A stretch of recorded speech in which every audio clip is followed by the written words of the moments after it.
Bismillahirrahmanirrahim. Assalamualaikum warahmatullahi wabarakatuh.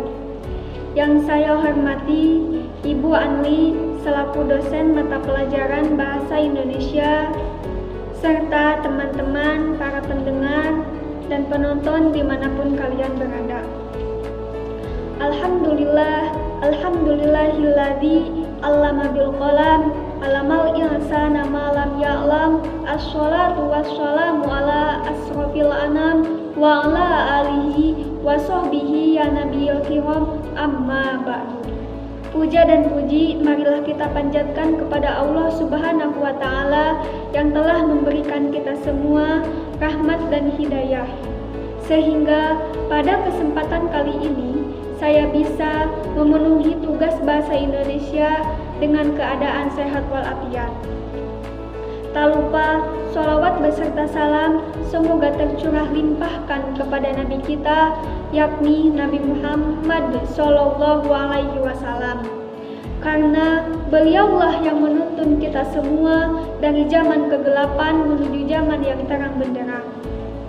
Pada kesempatan kali ini saya akan memaparkan tentang pentingnya semangat belajar pada masa pandemi COVID-19. Sejak Maret lalu, pemerintah resmi memutuskan proses belajar dan mengajar di dalam kelas diberhentikan demi mencegahnya proses penularan virus COVID-19. Anak-anak SD, SMP, SMA, SMK hingga perguruan tinggi harus belajar dari rumah. Berbagai fasilitas belajar secara jarak jauh pun dipergunakan untuk menunjang proses pembelajaran secara online. Di antaranya ada Google Meet, Zoom Meeting, hingga Edlink, dan masih banyak yang lainnya. Tentu ini bukan hal yang mudah bagi kita semua, khususnya kita sebagai mahasiswa yang tadinya kita belajar di kelas secara tatap muka, kini harus secara daring. Nah, yang jadi pertanyaannya, apakah teman-teman ketika belajar di rumah masih semangat belajarnya? Harus semangat dong. Kita ketika belajar di rumah harus semangat seperti kita belajar di kelas.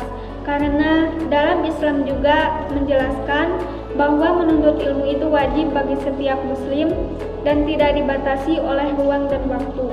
Mau di kelas ataupun di rumah kita harus tetap belajar. Nah, yang jadi pertanyaannya lagi, apakah ketika kita belajar di rumah banyak belajarnya atau main sosmednya? Jangan-jangan sama ya seperti siswa yang lain, ketika waktunya belajar daring, ini malah IG-an. Ketika waktunya mengerjakan tugas, ini malah chattingan. Mau chattingan, mau IG-an, mau TikTokan, mau rebahan, atau apapun itu boleh. Asalkan kita tidak meninggalkan kewajiban kita sebagai mahasiswa, yaitu untuk belajar. Sebagaimana firman Allah dalam Quran surat Al-Jaljalah ayat 8 yang artinya, barang siapa yang melakukan kebaikan sebesar apapun, maka ia akan melihat balasannya. Dan barang siapa yang melakukan keburukan sebesar biji zarah pun, maka ia akan melihat balasannya.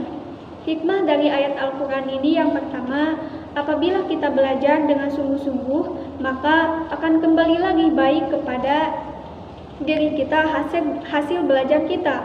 Dan apabila kita kurang baik dalam belajarnya, maka akan kembali lagi kepada diri kita kurang baik hasil belajarnya. Oleh karena itu, yuk teman-teman, kita semangat dalam belajar, kita ciptakan proses belajar yang produktif agar tidak monoton. Oleh karena itu, la tahzan innallaha ma'ana. Jangan bersedih teman-teman ketika belajar di rumah kita banyak tugas, tetapi tetapkanlah prinsip bahwa di balik kesulitan itu pasti ada kemudahan. Mungkin itu yang dapat saya sampaikan. Mohon maaf bila ada kesalahan. Wabillahi taufiq wal hidayah, waridho wal inayah. Wassalamualaikum warahmatullahi wabarakatuh.